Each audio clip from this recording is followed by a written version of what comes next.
আমি তো দুপুরে রান্না শুরু করে দিয়েছি। তো আজকে আমাদের রান্নার মেনু হচ্ছে রোস্ট, পোলাও আর সঙ্গে আছে গরুর মাংসের কালা ভুনা।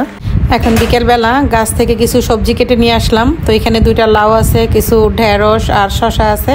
তো এগুলো এখন বিকেলবেলা দুইটা রিলেটিভের বাসায় পাঠানো হবে। এখন বিকেলবেলা সবার জন্য নাস্তা হিসেবে রয়েছে পুডিং। তো আমি পুডিংটা দুপুরেই বানিয়ে ফ্রিজে রেখেছিলাম।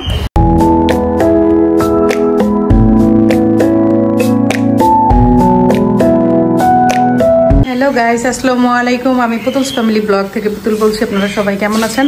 আশা করি সবাই খুব ভালো আছেন। আমি আল্লাহর রহমতে আপনাদের দয়ায় খুবই ভালো আছি। তো আজকে চলে আসলাম দুপুরের রান্না বান্না নিয়ে। তো আজকে আমার মেনু হচ্ছে, আমি এখানে ডাল বসিয়েছি, অল্প করে একটু ডাল রান্না করব। আর এই যে এখানে গরুর মাংস ভিজিয়েছি। তো আজকে গরুর মাংসের হচ্ছে কালা ভুনা করব। আর এখানে হচ্ছে মুরগির যে লেগ পিস, সেগুলোকে আমি ধুয়ে ক্লিন করে হালকা একটু ফুড কালার আর একটু লবণ দিয়ে মেখে নিয়েছি। এখন এটাকে ফ্রাই করে নিব রোস্টের জন্য। তো আজকে এগুলো হচ্ছে রোস্ট করা হবে। আর এই যে কালা ভুনার জন্য এখানে কিন্তু আমি কালা ভুনার যে মশলা সেটা নিয়েছি। তো আজকে হচ্ছে গরুর মাংসের কালা ভুনা করব। আর রোস্ট করার জন্য এই যে এখানে রোস্ট মশলা নিয়েছি, এটা হচ্ছে রোস্ট করার জন্য। আর এই যেখানে পাউডার মিল্ক নিয়েছি। তারপর এখানে আছে হচ্ছে পেঁয়াজ বেরেস্তা। তো আজকে হচ্ছে আমাদের খাবারের মেনু হচ্ছে পোলাও, রোস্ট, কালা ভুনা আর ডাল। তো বাসায় যেহেতু আসি নর্মালি, মানে এখন কোথাও যাওয়া হচ্ছে না, তাই ভাবলাম যে আজকে সবার জন্য একটু ভালো মন্দ আইটেম রান্না করি। তো এই তো সেটাই চাইলাম যে আপনাদের সাথে একটু শেয়ার করি। তো এখন হচ্ছে লেগ পিসগুলোকে ফ্রাই করে নেব।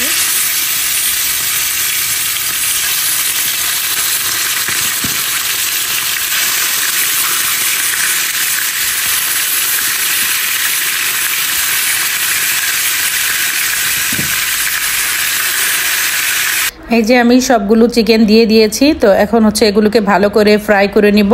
আর এইদিকে তো ডাল হচ্ছে, তো ডালটা হতে হতে আমি এদিকে গরুর মাংসটাকেও রেডি করে নিব। তো গরুর মাংসটা হচ্ছে আমি একটু লেট করে ভিজিয়েছি, তো একটু ভিজতে থাকুক কিছুক্ষণ। তো এটাই তো আজকে আমাদের রান্না বান্না চলতেছে। চিকেন রোস্ট করব, পোলাও, ডাল, গরুর মাংসের কালা ভুনা। এইদিকে ডালটাও কিন্তু সেদ্ধ হয়ে গিয়েছে। তো আমি ডাল ঘুটনির সাহায্যে এটাকে ভালো করে আরেকটু মিশিয়ে নিলাম। এখন এটাকে ফোড়ন দিব। তো এই ঘন ডালটা পোলাওর সাথে খেতে আমাদের বাসার সবাই খুবই পছন্দ করে। আর এদিকে তো চিকেন ফ্রাই হচ্ছে, চিকেনগুলো ফ্রাই করা হয়ে গিয়েছে। এখন এটা দিয়ে রোস্ট রান্না বসাবো। আর এইদিকে গরুর মাংসগুলোকে ধুয়ে ক্লিন করে নিয়েছি। এখন হচ্ছে কালা ভুনার যে মশলার প্যাকেট আছে সেগুলো দিয়ে আমি মেরিনেট করে রান্নাটা বসাবো। তো এই যে আমি কালা ভুনার মশলার যে প্যাকেটটা সেটা নিয়েছি। তো যেহেতু এটা আমি আগে কখনো রান্না করিনি, তাই আজকে আমি এখানে যেই রন্ধন প্রণালীটা আছে এটা দেখে, মানে এই অনুযায়ী আমি রান্না করার চেষ্টা করব। তো আমি প্রথমে দেখতেছি যে কিভাবে কি মানে ইউজ করেছে। কালা ভুনা রান্না করার জন্য মশলার প্যাকেটে দুইটা প্যাকেট ছিল, একটা একটু বড় সাইজের, একটা একটু ছোট সাইজের।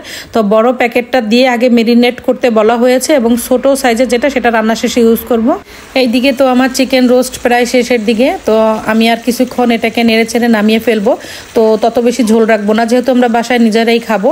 আর এদিকে হচ্ছে আমি মাংসটাকে কিছুক্ষণ মেরিনেট করে রেখেছিলাম। তো এখন এটাকে চুলায় বসিয়ে দিয়েছি, রান্না করব এখন। তো গাইস, আমার রোস্ট রান্না কিন্তু হয়ে গিয়েছে। এখন আমি উপর দিয়ে কিছু পেঁয়াজ বেরেস্তা দিয়ে এটাকে আমি নামিয়ে ফেলবো। আর ততক্ষণে চলুন মাংসটা কতদূর হলো আপনাদেরকে দেখাচ্ছি। এই যে আমার কালা ভুনা রান্না। তো আমি হচ্ছে আজকে প্রথমবারের মতন গরুর মাংস কালা ভুনা করতেছি। তো যদিও আমি এখানে কেনা মশলা ইউজ করতেছি, তো সেখানে হচ্ছে দুইটা প্যাকেট ছিল। বড় প্যাকেটটা দিয়ে আমি মেরিনেট করে রান্না বসিয়েছি, আর ছোট যে প্যাকেটটা আছে সেটা আমি রান্নার শেষে ইউজ করব।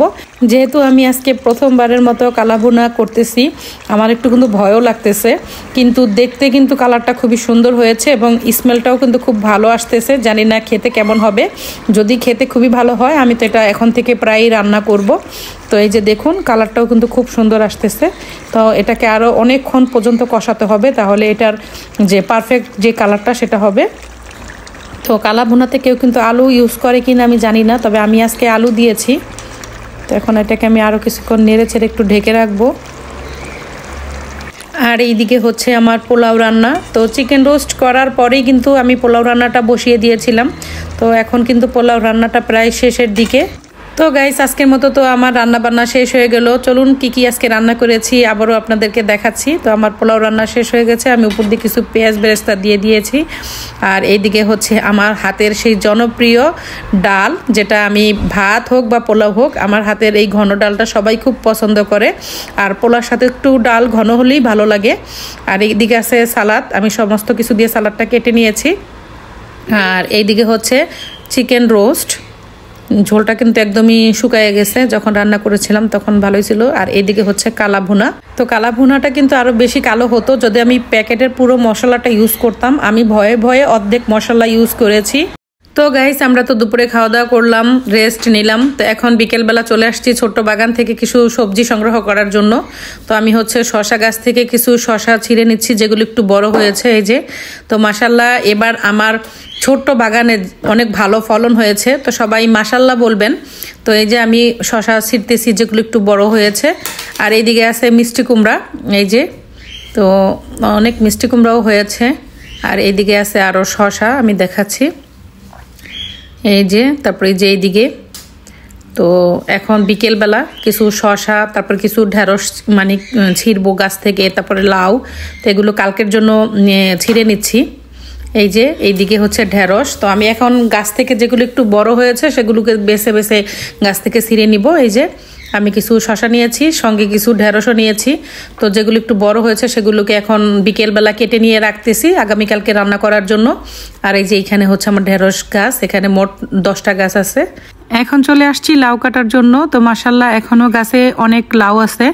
তো এই বছর যে মানে লাউয়ের ফলন এত ভালো হয়েছে যে প্রচুর পরিমাণে লাউ আমরা এবার খেয়েছি মাশাল্লাহ, এবং অনেককেই গিফট করাও হয়েছে। তো আজকে আবারও 2টা লাউ কেটে নিচ্ছি। আজকে 2টা লাউ 2 ফ্যামিলিকে গিফট করা হবে। তো মাশাল্লাহ আমার ছোট্ট বাগানে যে এত লাউ হবে আমি প্রথমে বুঝতে পারিনি। তো যাই হোক, আজকে কিন্তু ছোট্ট বাগান থেকে অনেক রকমের সবজি সংগ্রহ করেছি। তো এখন হচ্ছে এই 2টা লাউ 2টা ফ্যামিলিকে গিফট করা হবে।